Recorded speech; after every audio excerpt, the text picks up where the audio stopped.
Man, Genesis Evangelion. God dang, overrated that. I feel very mixed about that show. Did you see the series? Did I? I saw the ending. Okay. I guess then we could. Let me plug my headphones in so it's not that way you're not echoing and stuff. It's polarizing for sure. I'm sure. But like, I can actually see the. Make sure I tell everyone that I am streaming on the YouTube platform real quick.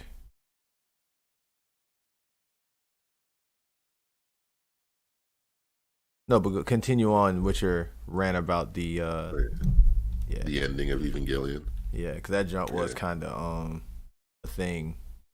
All right, so it seemed like it was on track until the first official ending, where it then became an art piece, and I could kind of respect it, but I can definitely see why fans were like, "What the f? Why is it ending like this? Where's the end? Where's all the other answers? Where's the conclusion? Where's the closure? For? No, this can't be happening. That little boy was supposed to get to her. What am I watching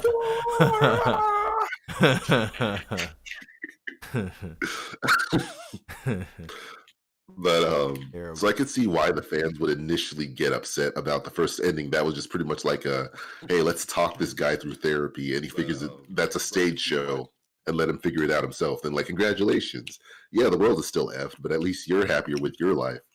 And then the true ending to Neon Genesis Evangelion was the director or creator's response, going like, "All right, f y'all." No, the true ending was the road along the way to us getting to the end of that godforsaken anime. That was the real ending. Mm-hmm.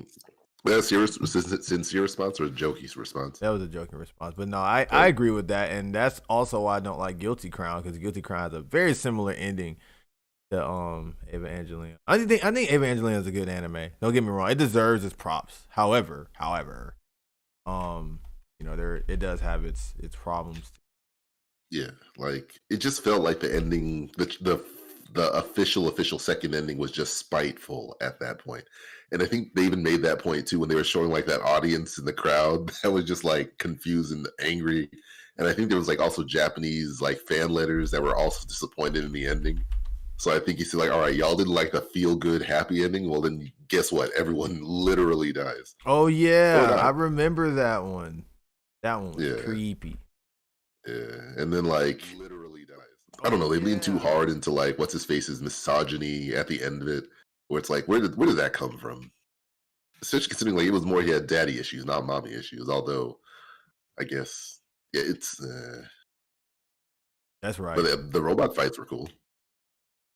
That's true. There was a lot of pew pewing and a lot of boom booming, boom booming, and a lot of other things that was happening with that. So I agree with that. Which reminds me, I'm pretty sure you must have seen it around Twitter where like there's this one crudely drawn image of a Gundam shooting like a laser gun, and there's one trajectory that's like saying like the casualties of war, and then like there's a guy looking at it saying like, whoa, cool robot costume. No. All right, let me see if I can find it real quick. But while you do that, guys, welcome to the Pause for Effects News and Discussion Podcast. We have a pretty interesting topic today with video game emulation. So we're going to talk about, I guess, our experiences with video game emulation. Is it really cool or no? Or is it really cool? All right, is it really cool or what, basically? Like, is it really as cool as people hype it up to be? Is it, just middle of the road? Or is it plain old awful? We'll find out by the end of this podcast. I'm your host, SG_Loxus. You can just call me Loxus, and my co-host. DTFO, emulation sucks, the end. All right, well, thanks for watching the video, guys. Be sure to hit that like, subscribe button, and make sure to hit that notification bell, and make sure to also, no, I'm joking. But anyways, I'm sure we made that joke a million times, but it's all Gucci. So I guess to start things off here, DT folks, since you're the one that, decided to bring up the topic in the first place, how do you want to start things off here? Hey, whoa! Don't you try to pile this on me as if I'm the mastermind of this You are entire you shtick. I asked what you want to talk about today. You said I said My Little Pony. I don't know what you're talking no, about this no. You emulation kind said of stuff. emulating My Little Pony, and I was like, well, we could talk about emulators then. And then here we Yeah, are. see, yeah. So you were the one that had that transition. So if Nintendo's ninjas are listening, you don't want me though. Okay, but on the serious though. Okay. Yeah, over the past weekend, I was just like looking at my PlayStation Classic, and I was like, you know what? I'm not really using this. What else can I use it for? And I was actually trying to put it to use essentially, and I was like researching, finding out like, all right, is there any way to get certain things running on it? Because like next to none of the games that are currently on it are really doing anything for me. Um, yeah, I probably should have thought about the intro a little bit more, but I Probably. did, yeah, but I did run into like a few ways to go about it that doesn't really require a high chance of bricking or any coding or changing anything. It's just pretty much like download to a USB stick, upload, pop it in, and play, essentially. Um, and part of the reason why I was trying to figure was because like there's some old games that I do have that I would love to try to stream, or let's play or something, but the means of playing it isn't as easy as it used to be. Like thankfully I still have my PlayStation 2. I remember buying like some special cable, I think from Hyperkin, that allows to like plug straight into the PlayStation 2, straight into a HDMI port. Hmm. So the games will like record properly, even if they don't look amazing. Um, but one issue I was running into is that because some of my discs are so old, like bought back in like 1999, 2000 old, they're not reading that well. Um, like literally, I was Give just us doing a some little test. glasses or something. Oh yeah. Well, I mean, there is technically a lens in the PS2, so Oh, there you go. So then I guess yeah, it just needs to get it cleaned or something. probably. But when I was trying to like when a disc is kind of scratched a little bit, like there's so many different ways it can go down. Like the disc may not even be read at all, or things may not load properly or at all. But one issue I was running into when I was doing a test run of Brave Fencer Musashi, one of the best PlayStation games ever that Square Enix needs to make a remake of really soon. Um, yeah, like there's a lot of dialogue in that game, and apparently the dialogue loads as the game loads. So there, I was running into moments where like the game would literally be stuck as a music played, as animation played, but it wouldn't continue because the dialogue would not start reading.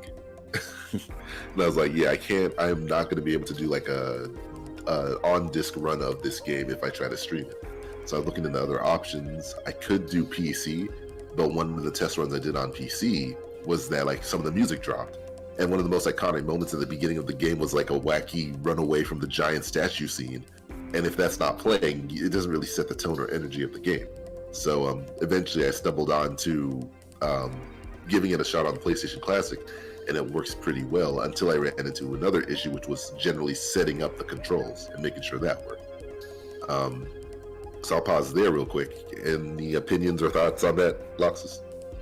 Well, I definitely say that as far as getting the control set up for a lot of these, I feel like sometimes getting the control set up should be the easiest part of like getting any type of emulator or something set up, but sometimes it could be the hardest part, especially when you're trying to do multiplayer.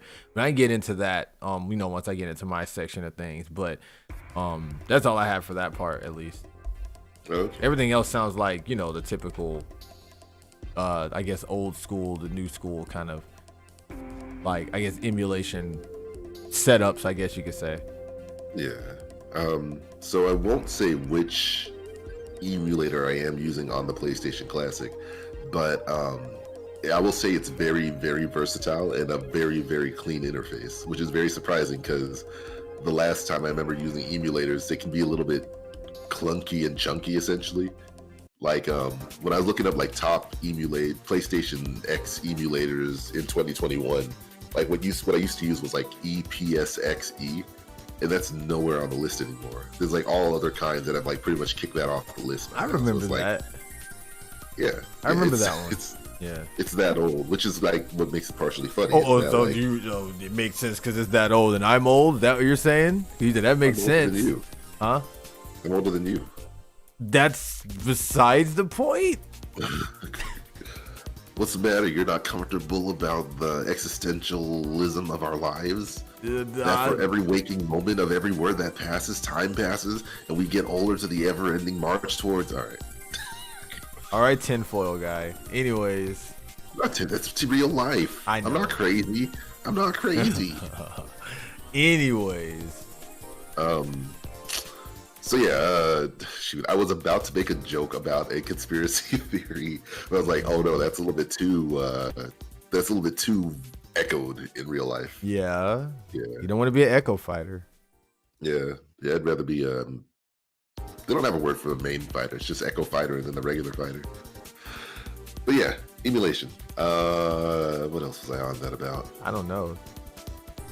Yeah. Oh yeah. So this, I guess, going back to the setup part of it, it is a little bit weird sometimes because within the emulator I was using, it actually has a function where like you can just turn off the controller, but it's the weird kind of setting that once you turn it off, you can't turn it back on.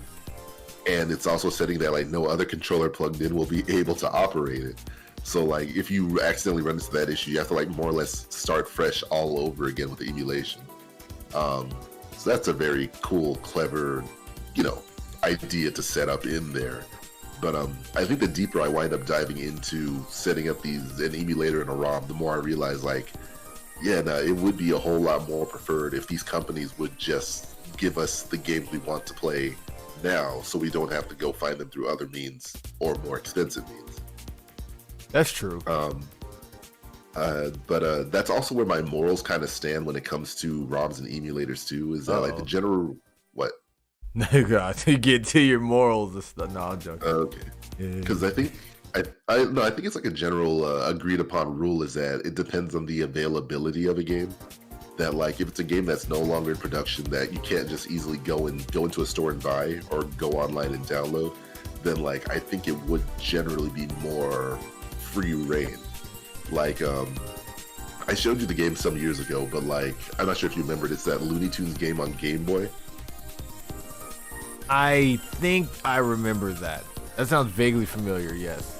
Yeah, I was trying to do like a short let's play in your apartment at the time, and like it just wasn't going too great. Yeah. So like I kind of just like dropped that let's play, but that game is not easily findable or playable by traditional means. Like the fact that it's only on Game Boy, and like the only way to get it playing to do a stream would be to like have to set up a camera, have a working Game Boy, then find the game, and like that's too much work. And even if you wanted to buy the game new, it's not like Sunsoft, I think, either still exists or are developing that game. So like I feel like that's free reign to go find your own means to play it and show it off to other people. Because like especially if it's a cool game, it deserves to be known of. But compared to that, say for example like Legends of the Breath of the Wild, like there's nothing stopping you from trying to find means to play it for free. But it's on the Switch, it's on the Wii U, you can digitally download it, you can walk to a store right now and buy it. Hopefully you have your mask on due to COVID. Like you got those options. Like you can buy a Switch right now. Like those are games I wouldn't really, support trying to ROM or emulate because like it's readily available. But one of my brother's favorite games, Einhander, I don't think that's on the PlayStation Network, is it? Or if it is, I think it's only on PlayStation 3. So like one could argue that like that one is a little bit is a little bit difficult to get your hands on. So that's where my line is like availability, ease of access. If neither of those are easy to do, then like, kind of whatever. But don't try to use that excuse a little bit too much. Like, oh, Battle for Bikini Bottom on the PlayStation 2 was back, isn't available now. Like, no, you can get it on Switch, Xbox, PlayStation. Not really much excuses about that unless you want to play the original version. I want to play the original version of the game. So I'm going to emulate it on my PS2, boomer. I mean, to a certain extent, if it's about playing the original version, I would say that's generally fair enough. But the fact that there is a modern Battle for Bikini Bottom that's a remake of the game also makes it a little bit hard to argue. Like, I don't want to play with those smooth graphics. I want to play with my freaking polygonal graphics in its original form. I mean, that's more rad. And then the other thing too is that the THQ that released that game back on the PlayStation 2 no longer officially exists. There is THQ Nordic, which might be the THQ, but that's why they always say that this whole emulation thing is like a legal gray area. I'm gonna THQ my game into my console and play it via emulation. SpongeBob, you don't even know what THQ stands for. It stands for THQ your ass out of here. That's a good way to transfer totally awesome quality. Yeah, SpongeBob, that's right. Awesome. I love it. I love it. Just ignore them, Squidward. Remember your karma. Then he falls down the cliff. It took me forever to get that joke. Yeah, I didn't get that either, actually. Man. I mean, I was watching, this is going off subject a little bit, but I was checking some older episodes of SpongeBob clips on YouTube. And like, it wasn't until like, I think they made that joke of like, how many times we have to teach you this lesson, old man?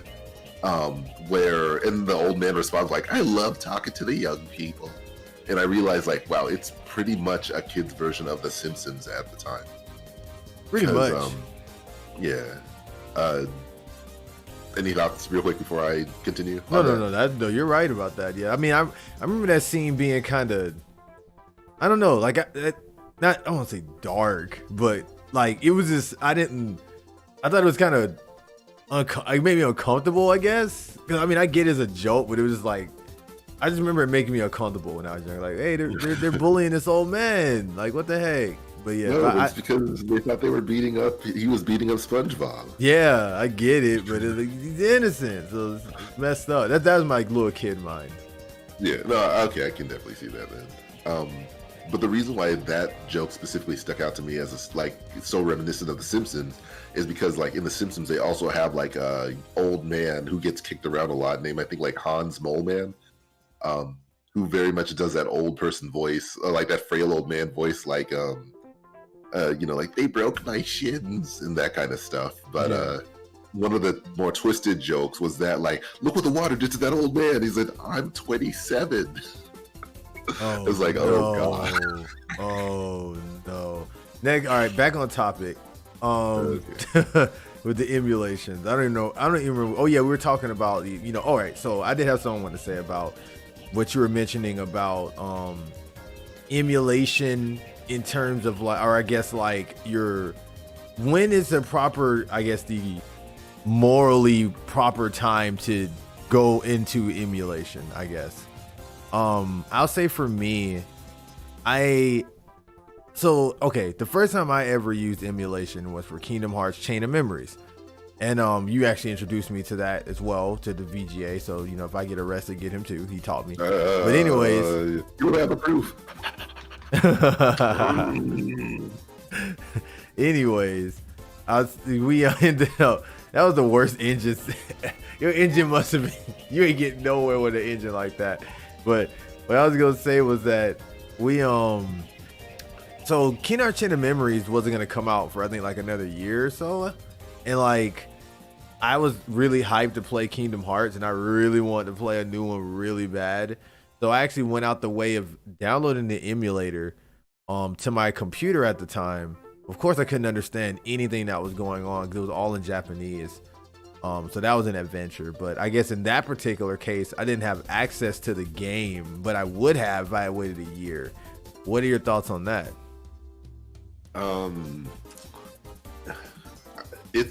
That one's definitely mixed because like you knew the English version was coming. So one could argue like it's an exercise in patience. But to also put this into perspective for people who are listening, like Kingdom Hearts Chain of Memories was the only other Kingdom Hearts game available if you didn't have that super crappy mobile phone game that was only available for like 5 minutes. I think on Horizon or something. I could hear the pain in your... Yeah, it was...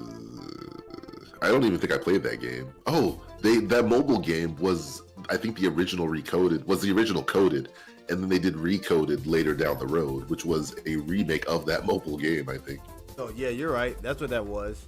You did play it. Showed me it. You didn't play it long, but you showed me at least Destiny's Island. I don't remember ever having the phone version though.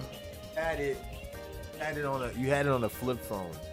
I'll have to take your word for it, because like I could have sworn I only saw like video of it, but never actually played it myself. Because I don't remember it ever coming out in the U.S. Oh, maybe it did come out in the U.S. Yeah, it did. Or unless you had another Kingdom Hearts game. I just remember you, and we were at camp, and you were like, "I have Kingdom Hearts on my phone," and I'm like, "You're lying." And then you showed me, and you were on Destiny's Island, fighting the little Heartless or whatever on there. And I was like, "How the heck did you get Kingdom Hearts on your phone?" But you didn't go any further than that. You just showed me the island and dipped out. I think you might be right, because the only thing I can remember is like having meaty ringtones on my phone at best. Oh god, this is going. It's not like way back, but it is kind of funny to think that like phone games were like these JavaScript games that barely ran, and the ringtones you would pull out on your phone would be like these very down res versions of what the songs you would usually hear. Oh god. But yeah, so continuing to put into perspective, after Kingdom Hearts 1, all you had was either an option for that mobile game or Chain of Memories, which came to the Game Boy Advance like a couple years later. And at the time, Chain of Memories was very revolutionary, because it was like, oh boy, a portable Kingdom Hearts, a continuation of Kingdom Hearts, more adventures with Sora, Donald, and Goofy, and Riku. And like, who are these guys in the black coats? Little did we know they would play a bigger part in Kingdom Hearts 2. Man, God, what happened to Kingdom Hearts, man? It got complicated. It went through adolescence, bro. I had to try to figure itself out. I had to set itself apart. They could have kept things simple, but and clean. Trying my best. I even tried to hurry up and say something so you couldn't do it, but you got me. You like that? That didn't even come from Kingdom Hearts. I thought it did. No. I thought you said it was Riku. I thought it was, but I was wrong. It was Spider-Man from Marvel vs. Capcom. God dang it, Loxus. Wait a second.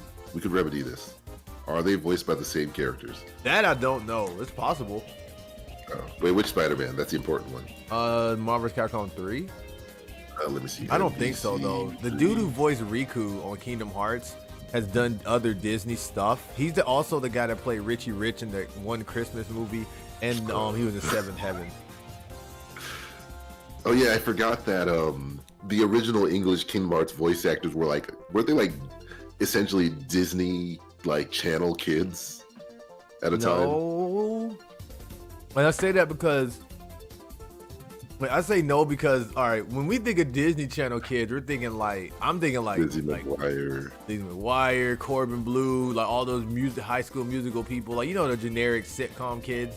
They weren't like that. Like even the dude who voiced Sora, like he's done Disney movies before, but he was like just a child star in general. He's got different like stars who's done stuff in Disney, but other stuff as well. Wait a second. Oh, no, I would not. All right. Don't you try to stop me from talking.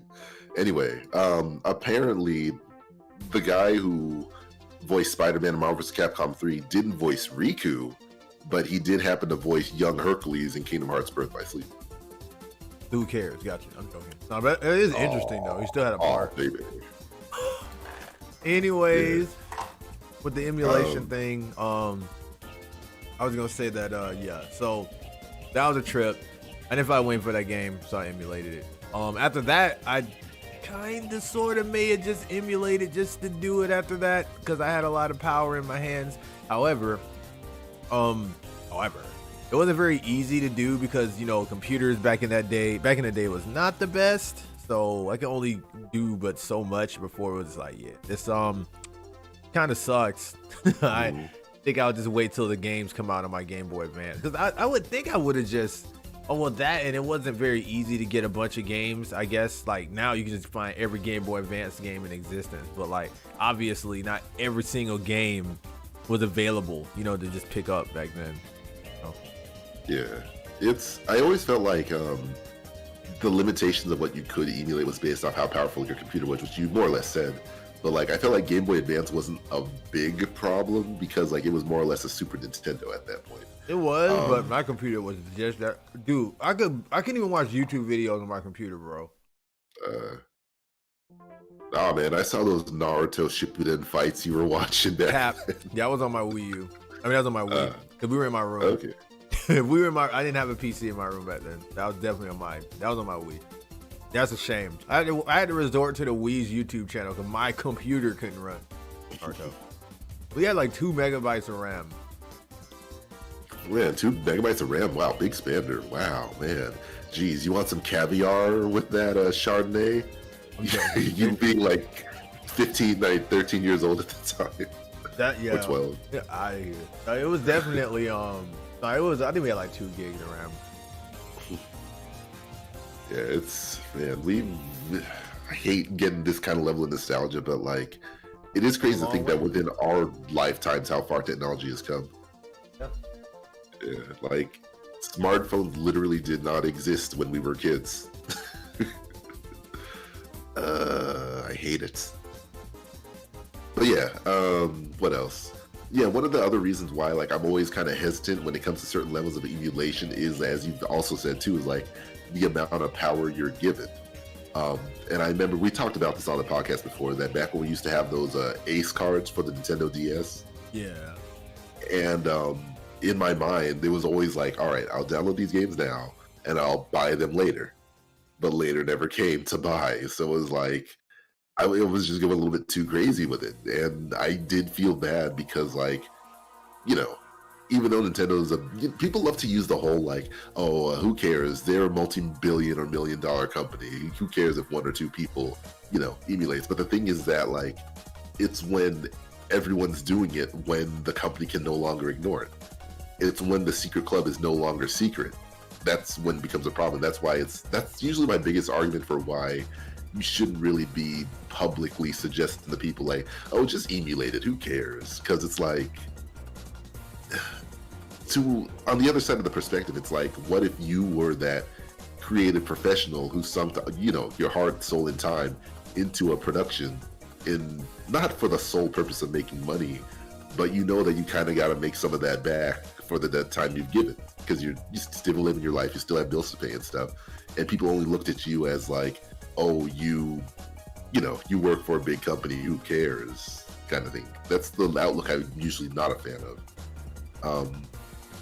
But I could definitely respect the views of like, options are limited. Oh, this isn't available in my country, in my continent, that kind of thing. Mm-hmm. And like, yeah, with that kind of stuff, it's kind of like, well, yeah, if they're not going to make it any easier for you to get without like draining your pocket, then sure, why not? But like the argument of like, oh, it's good publicity for this game or something.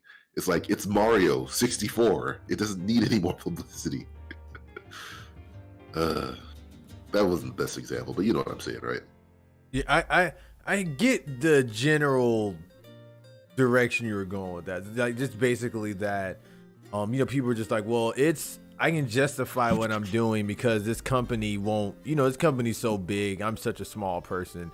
Who cares? They won't notice this little, if they don't notice that I'm not spending $60 on this game, fine. But I get your, I guess your point of view on it.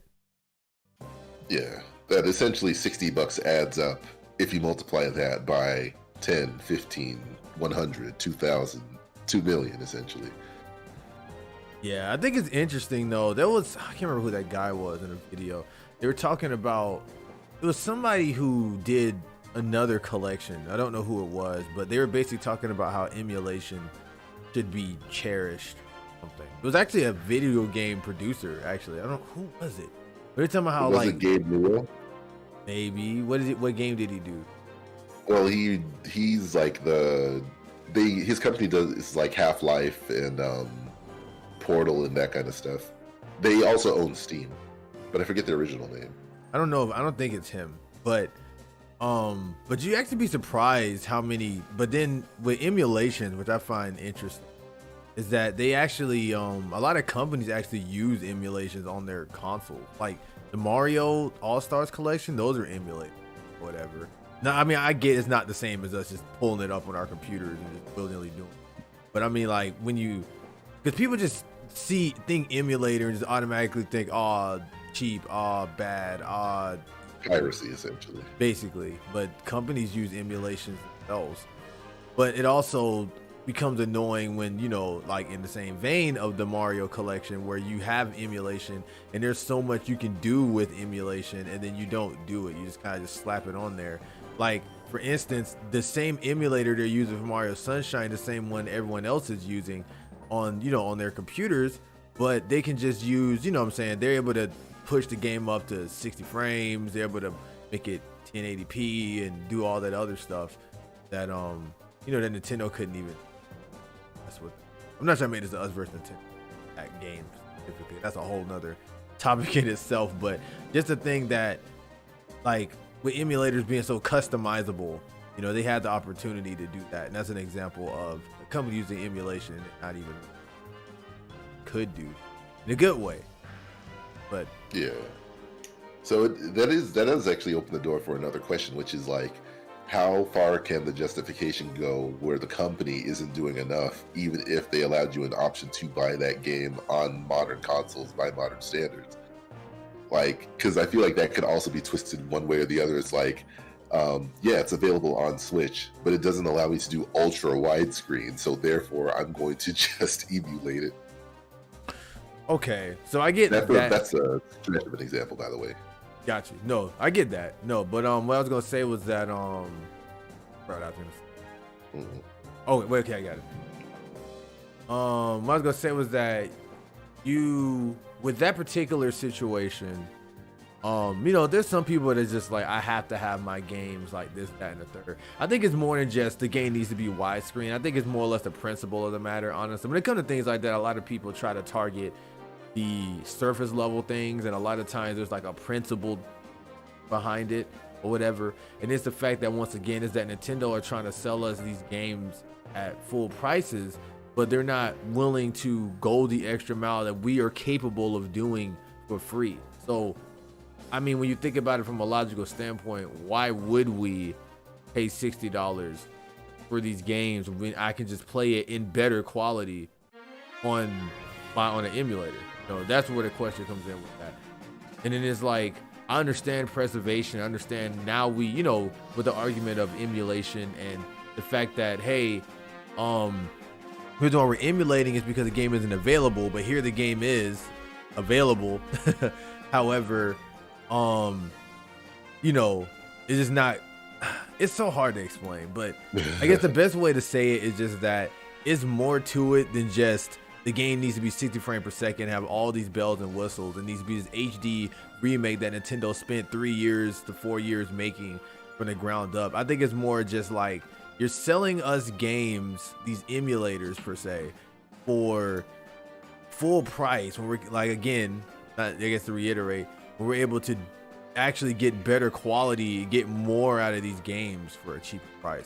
And then on top of that, Nintendo's shown that they're capable of doing this on other games, like Kirby, for instance. Like the Kirby collection, that was really good.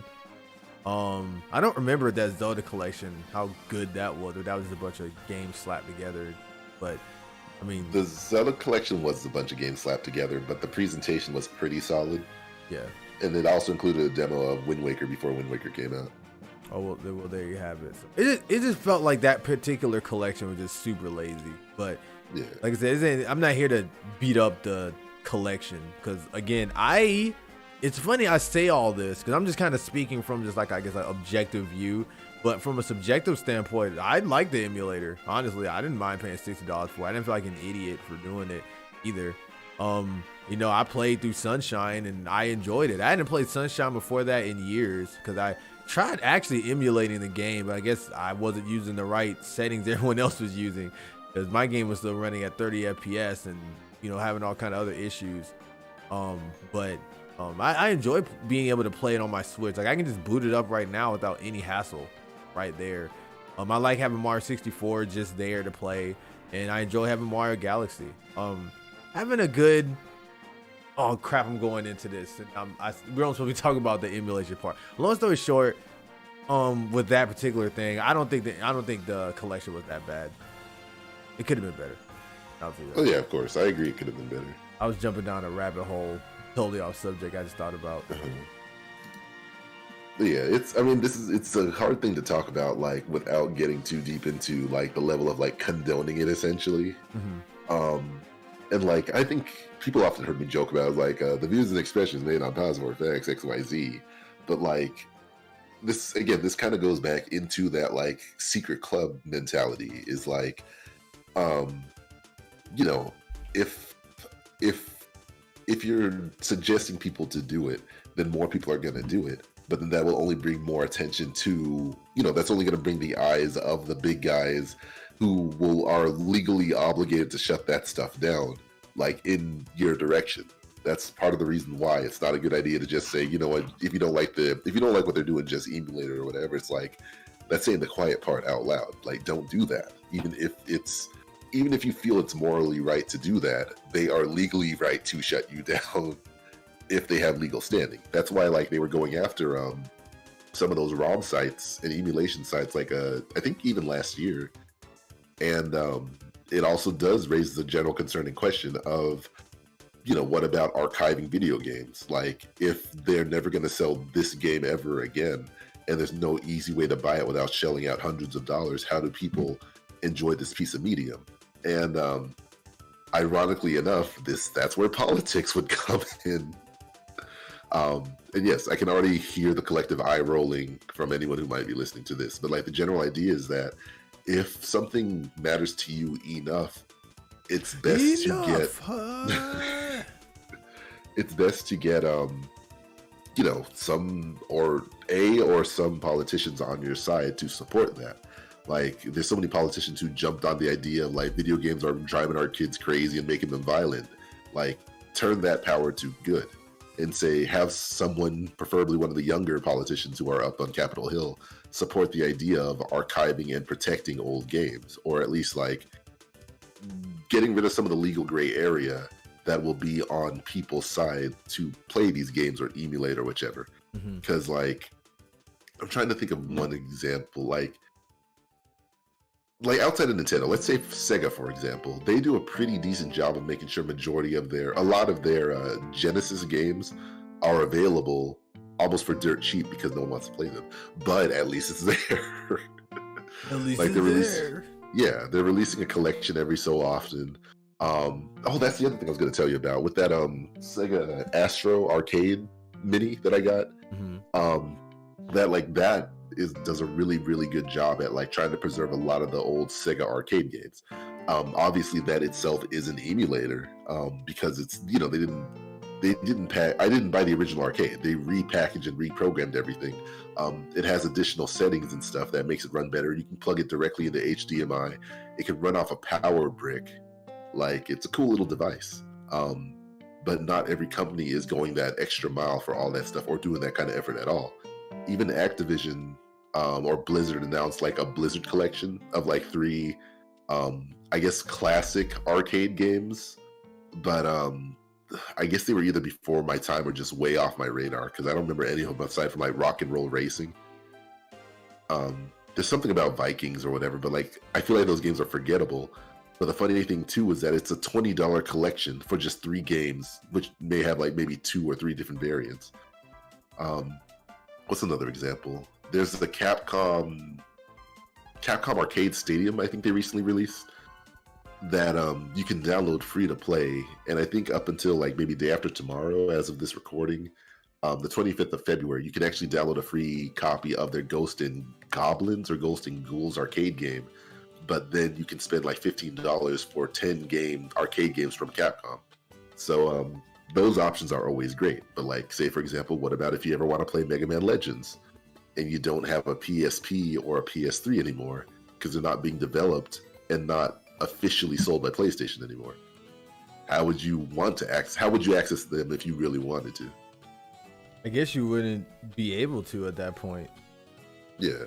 So then at that point, I feel like that's where, like, ROM or emulations would be more morally okay. Because it's not like Capcom's even selling Mega Man Legends in other easily reached places. But I'm still keeping my fingers crossed that maybe that Mega Man Legends remake is right around the corner. But then comes that question of, like, if you don't feel like the Mega Man Legends remake is that great and you want to play the original version, are you allowed to go and find the original version if you wanted to? Would you be free from any legal consequences if Capcom decided, hey, we don't like what you're doing? I'm going to cancel you like we did in Mega Man between 2010 and 2019? Pretty much. Oh. Boy, did he vanish during that time. Yeah, it was. I mean, don't forget about the Rush tissue boxes and Mega Man X right. Over. All right, I'm done. I'm done with this conversation now. All right. Anyways, next topic. No, I'm joking. Oh, and a bad box art Mega Man showing up in a Tekken versus Street Fighter. Why are you doing? Because what is it? What's Sephiroth say? I will never be a dream. But we're past that point. We have Mega Man 11 and collections, which are probably also emulators to a certain degree. Oh, they definitely are. Yeah, I guess at the end of the day, because I know it's gonna be shorter, but I do have to like make a call at around 1:30, so I kind of have to dip soonish. But just to wrap things up, I'll definitely say that at the end of the day, emulators are, I guess, one of those things where it's like a tool that can be used for good and evil, like how you can use a knife to. Okay, I probably shouldn't talk about that as an example. Like, well, you can use a knife to cut vegetables and meat, or you can use it to cut people, but you don't do that. I don't condone violence, but I'm just saying, like, you can use things for good and bad. Emulators are one of those things where it's like, emulation I think is really good because I think, like, again, I think it helps with preserve video games. You can even upgrade video games pretty easily with emulation. I've seen some pretty cool things, such as the the picture right here on screen. You can actually, I've seen people able to port full GameCube games to like a handheld console that looks something like a Game Boy Advance, but like a little bigger. Like you can play like F-Zero GX or something like that. And that's amazing to me. I think stuff like that's pretty incredible. Or like how I used to play 64 games on my PSP. You know what I mean? So I just had it on the go. This is before the Switch, at least. I was able to play these kind of games on the go, and it was just fun to be able to just click out of one game and go to the other. I think that's another thing too, is just the accessibility and ease of emulation too. Is that most of the time it's consolidated under one emulator or under one system, such as your computer. So that way, if you want to just go from Mario Kart Super Circuit to Kirby Air Ride, you can just quickly go to your Dolphin emulator, boot that mother Pfeiffer up, and then you're good to go.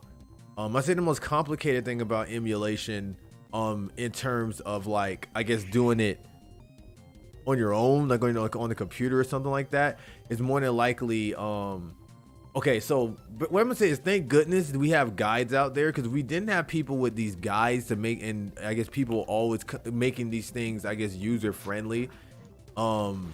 Emulation would be a big pain in the ass, because like a lot of times whenever you get these emulators, they're usually accompanied by wiki pages that show you how to configure everything. There's YouTube videos all over the place that show you how to that shows you how to set up the emulators.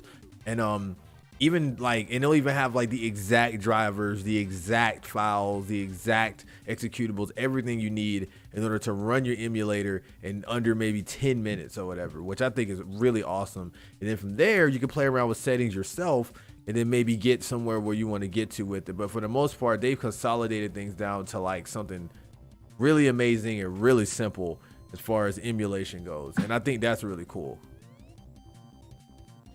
Yeah, like we've definitely come a long way from back in the day where you had to like open up the README text files, and like who even did that back then? Like the fact, like, what is it? YouTube wasn't even a thing until 2005. I think Wikipedia, like as a concept, let me see, Wikipedia launch date.